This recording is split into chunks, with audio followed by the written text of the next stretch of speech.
from the emotions of the video and the fans and the reception and everything to then, playing the way that you played? Good question. I don't really know. Like I said, post-game interview, after that video, I was like, there's no way I'm playing this game, It was so many emotions, and, I just went out there and just played basketball. When you checked out, or there's a timeout, I guess before you checked out, you had 45 points, you come to the bench, some of the fans in the arena are chanting Luka, and your Laker teammates are jumping up and down and chanting it too. What was that moment like for you, and how do you think this was an eventful day for the Lakers as a team and you being a part of them? Big time, because they all had my back. That's what we talked about before the game, and everybody had my back, from coaches to players. And, we're trying to build something special here, and that was really, really, really nice to see. Oh, I know we talked about this last night a little bit. You said you knew it was going to be an emotional night, but you weren't fully sure when to expect. I guess when you woke up this morning, even got to the arena, more so even pregame, what were you feeling as you walked through this arena for the first time in a while, as you see these faces? What were you feeling in those moments specifically? Well, it was a little bit of both, happy and angry, but it's nice to see some familiar faces here. I spent a lot of times with them, but like you said, it was a lot of emotions. When I woke up, I was tired. I didn't sleep much. I was excited about this game, and I really appreciate the fans, the way they reacted to me. Luka, what was the exhale like after? The what? The exhale. Was there a sigh of relief or exhaustion from you after tonight? I'm tired. I'm tired. But I'm happy. I'm happy it's over. Now I can get some sleep finally. But like I said, it was an amazing experience. Like I said, the fans, the way they accepted me, cheered for me, it was just unbelievable.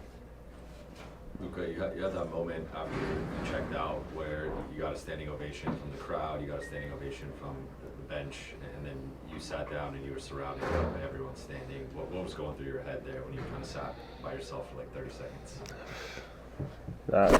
Honestly, I don't really know. I wasn't even thinking. I was just, happy. I wasn't really thinking. I'm sorry. I don't know what to say, because I wasn't really thinking. I was just saying there, it's over. We won, and I had a great time. Luka, Dave alluded to this a little bit, but not just tonight's win, but beating OKC in the way that you did, hanging in the second game. What kind of collective confidence does this give you guys? As you still need one to secure the 3 seed, but what confidence does it give you as you approach the playoffs? First of all, it's a big time that we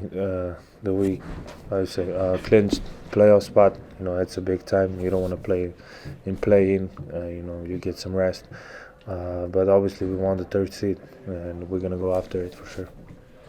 Luka, you can explain in Spanish, si nos puedes hablar en español un poco qué pasaba por tu cabeza cuando estaba viendo el vídeo, cuando te has emocionado, y bueno, un poco si este partido, quizás ya que haya pasado, es un poco una liberación para ti, para ya centrarte en el importante. Sí, bueno, ha pasado muchas cosas por mi cabeza, creo que muchas emociones, he vivido momentos increíbles aquí, vine aquí con 18 años, no sabía lo que esperar. Entonces me hiciera como una casa aquí, mi segunda casa, y bueno, han sido muchas emociones, y bueno, era un partido que siempre lo veía adelante y por fin se ha acabado, y ahora hay que seguir adelante. Sí, es una liberación. Sí. Luka, specifically, during that pregame video, what were some of the moments that made you most emotional? Was there anything in particular that really stuck out to you as you kind of looked back at sort of, your basketball career in America kind of compressed into 2 minutes? All of it for sure, but I'll probably say that the shot in the finals of the conference finals, we were always the underdog in every series, so the way we came together and played together, it was just another level, and everybody was locked in, and I would say that was the moment when I remember last year. There was a lot of moments there with your former teammates, you had exchanges, you had embraces. What was that like for you personally, just given everything you just mentioned you've been through with them, and then so you had a moment there with AD at the end. What can you share about that conversation? Yeah, I mean, those are, like I say, you know, those are my brothers.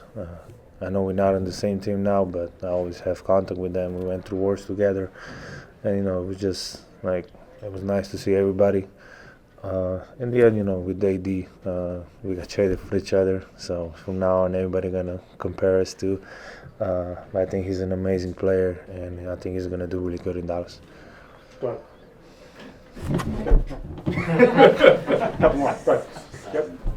Luka, you know, you spoke back in February about how it would take time for closure. And you said after this game on the broadcast, it's time to move on. Do you feel like you have closure? It's a hard question. I mean, for sure it's a little bit more, you know, talking about closure sometimes hard because, like I say, I spend a lot of time here, great moments. But it's, like I say, it's getting more and more, and I got to focus on different things now. Last one right there. And next. Yep. Stripes. Here. Okay. Luka, ¿qué tal? Dale. Buenas noches. ¿Cómo se describe una jornada como esta y qué mensaje le mandarías a los aficionados de los Mavs que te extrañan demasiado y que no superan el intercambio? Gracias. Bueno, lo primero, les echo de menos yo también, muchísimo. Como he dicho, he pasado mucho tiempo con ellos, me han aceptado de una manera increíble. Y bueno, lo que he vivido hoy, no hay mucha gente que pueda decir que ha vivido eso. Y estoy muy agradecido por poder estar aquí 6 años. Thanks, Luka. Thank you.